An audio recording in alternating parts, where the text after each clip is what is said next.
install Google Play Store on your phone. Now you're using an Android, you're using a PC, you're using anything you want to install or download your PC.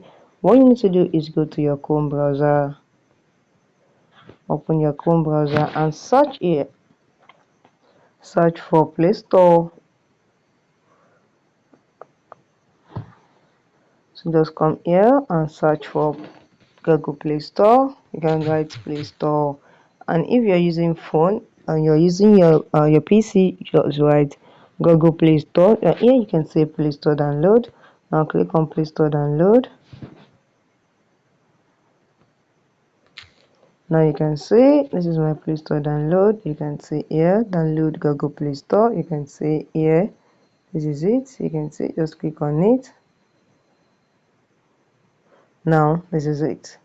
So it's going to bring you here, and this is the Google Play Store. Everything about Google Play Store, it's here. And here you can see my home is okay.